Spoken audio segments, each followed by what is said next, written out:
Off the coast of Gibraltar in 2020, a group of orcas did something that made international headlines. They attacked a yacht. Not in a frenzy, not by accident. They targeted the rudder specifically, coordinating their strikes with surgical precision until the boat was dead in the water. Then they left. What happened next is what should terrify you. Other orcas from different family groups started doing the exact same thing. Same target, same technique, same eerie efficiency. This wasn't instinct. This was learned. This was taught. This was culture. Welcome to the world of killer whales, where intelligence doesn't just exist, it evolves, it spreads, and it remembers.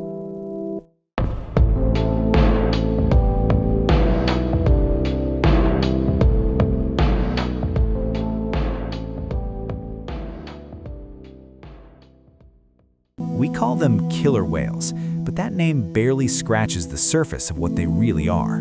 Orcas aren't just intelligent, they're unsettlingly intelligent.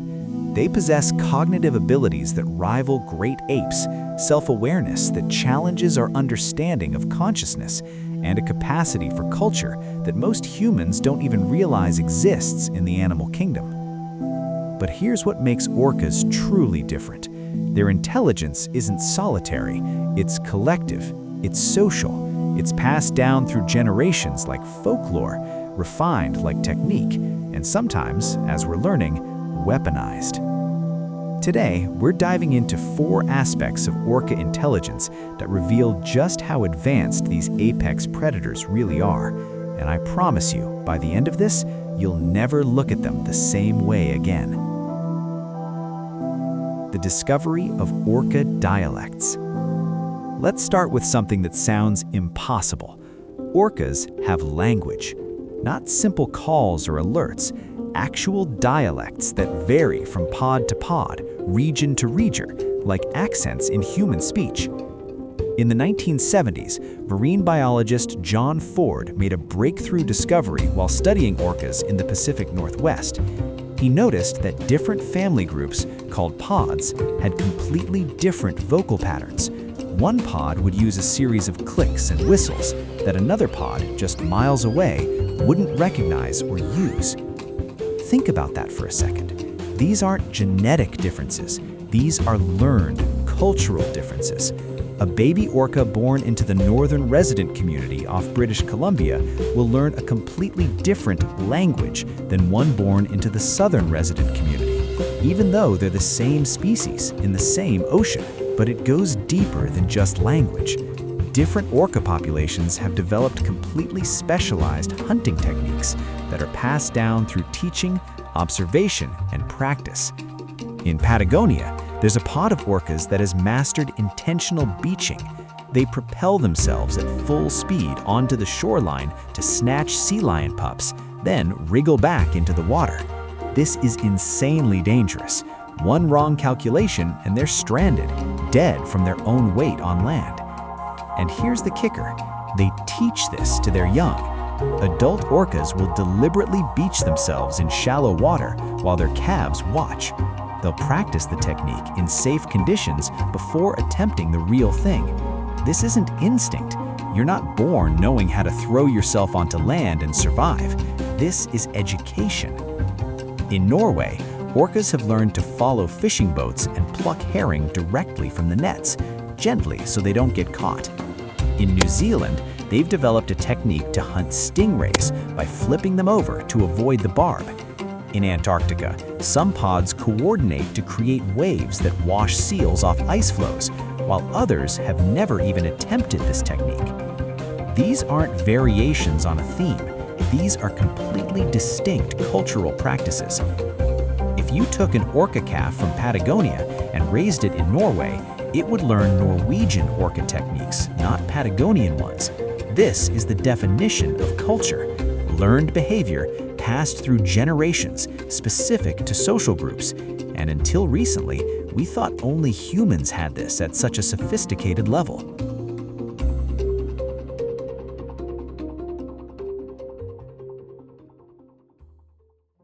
the wave washing technique, a military operation. Now, let's talk about one specific hunting technique that reveals just how strategic orcas can be. It's called wave washing, and it's practiced by orcas in Antarctica hunting Weddell seals that rest on ice floes. Here's how it works, and I want you to listen to this like it's a military briefing, because that's essentially what it is. Step 1. Reconnaissance. A scout orca swims beneath an ice floe to assess the target. How big is the seal? Where is it positioned? How thick is the ice? This is intelligence gathering. Step 2. Team assembly. The scout returns to the pod and, through vocalizations we still don't fully understand, communicates the situation. A hunting party is formed, usually 4 to 6 orcas, not the whole pod, a strike team. Step 3. Synchronized approach. The hunting party spreads out in a line, swimming parallel to each other about 20 feet apart. They dive deep, then swim towards the ice floe in perfect formation, accelerating together. Step 4. The wave. At the exact right moment, all the orcas surface simultaneously, creating a coordinated wave that rolls across the ice floe. If the seal doesn't fall off, they repeat. Same formation, same timing. Sometimes they'll do this 6, 7, 8 times until the seal is in the water. Step 5. The kill.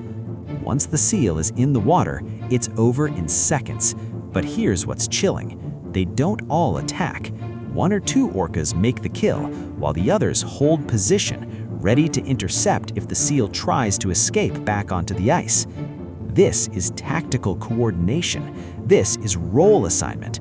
This is a plan with contingencies. And remember, this isn't instinct. Orcas in other parts of the world don't do this. This is a learned, culturally transmitted hunting strategy that requires communication, coordination, and an understanding that your actions, combined with your podmates' actions, create an outcome none of you could achieve alone. That's not just intelligence, that's abstract strategic thinking. The mirror test. In 2001, researchers at the New York Aquarium conducted the mirror self-recognition test on orcas. This is the gold standard test for self-awareness in animals. You put a mark on an animal that it can't feel, but can only see in a mirror, and you watch to see if it realizes the reflection is it. Most animals fail this test.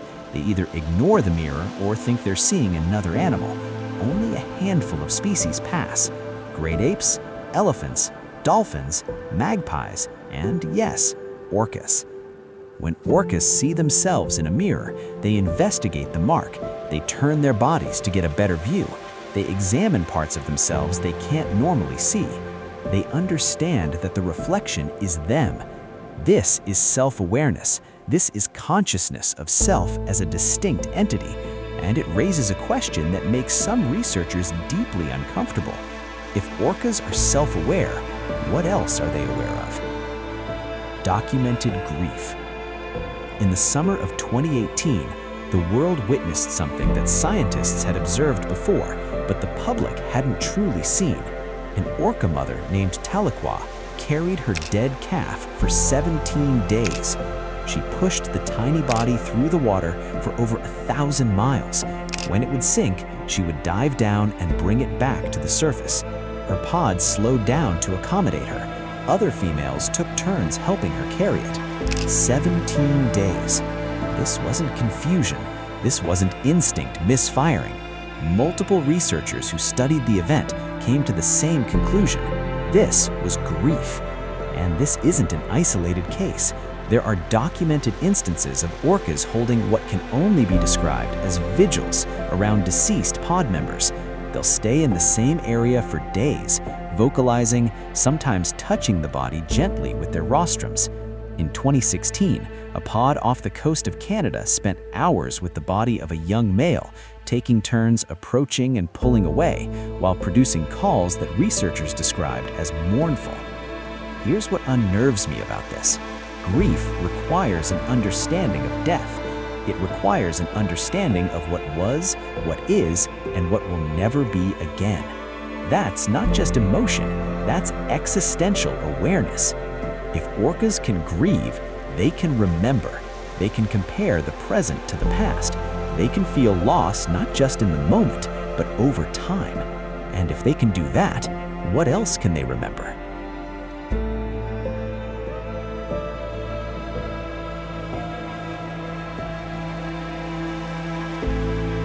A new behavior emerges. Which brings us back to those boats off Gibraltar.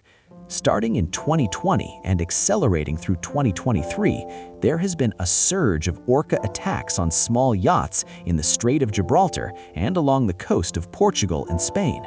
Not random bumps, not curious investigations, deliberate targeted attacks on rudders, rendering boats inoperable. At first, scientists suggested these might be playful interactions gone wrong, but as more incidents occurred, over 500 recorded cases, a pattern emerged that made that explanation impossible. The orcas were learning from each other. The spread of a tactical technique. Researchers have identified that this behavior started with one specific subpopulation, the Iberian orcas. Even more specifically, it likely started with one pod, possibly initiated by a single young female who may have had a traumatic encounter with a boat. But here's what's remarkable and terrifying. The behavior spread. Young orcas who witnessed these attacks started replicating them. The technique became refined. Early attacks were somewhat chaotic. Recent ones are surgical. The orcas now know exactly where to strike to disable a boat. They coordinate their hits. They take turns. They've learned that attacking the rudder immobilizes the vessel.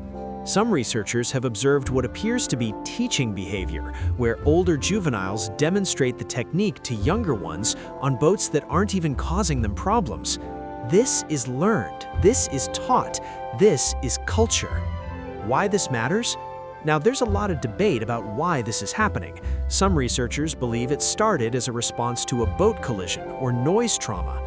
Others think it began as play that escalated. One theory suggests these orcas are stressed from declining food sources and are displaying aggression. But here's what we know for certain. This is not instinctual. This is learned behavior that has become embedded in their culture and is being transmitted between individuals.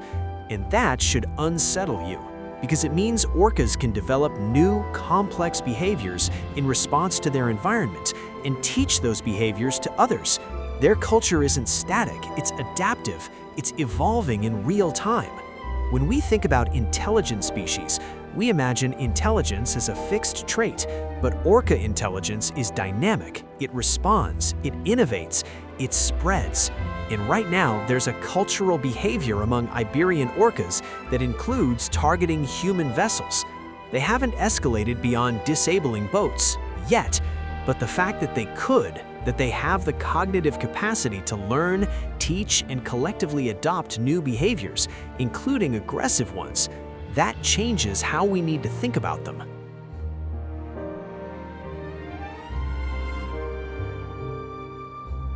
So let's come back to that word in the title, unnerving. Orcas aren't dangerous because they're mindless predators. They're unnerving precisely because they're not. They're self-aware, they grieve, they teach, they remember, they innovate, they have culture that evolves. They're intelligent in a way that's almost parallel to us, but completely alien. They live in a world we can barely perceive, communicating in languages we don't understand, coordinating in ways we're only beginning to decode. And here's the thing that keeps me up at night. We've barely scratched the surface of understanding them.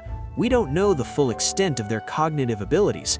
We don't know what they're communicating to each other. We don't know how much they understand about us. What we do know is that there has never been a confirmed fatal attack by a wild orca on a human, ever. Despite having the capability, despite having encountered humans for thousands of years, they've chosen not to. But as we've seen with the boat attacks, their culture can change, behaviors can spread. And unlike genetic evolution, which takes thousands of generations, cultural evolution can happen in years. The question isn't whether orcas are intelligent. The question is, how much more intelligent are they than we've given them credit for? And what does it mean to share an ocean with a species that has culture, memory, strategy, and grief? Maybe killer whale was never the right name. Maybe we should have called them what they are, the ocean's other apex intelligence. And maybe, just maybe, we should be grateful they've decided, so far, that we're not worth hunting. If this video changed how you think about orcas, or intelligence itself, let me know in the comments. What aspect of their cognition do you find most fascinating or most unsettling? And if you want to dive deeper into animal intelligence, I've got more videos exploring the minds of creatures that are far stranger than we ever imagined. Hit subscribe so you don't miss them. Thanks for watching, and next time you see footage of orcas, remember, they're not just performing, they're thinking, they're planning, and they're watching us right back.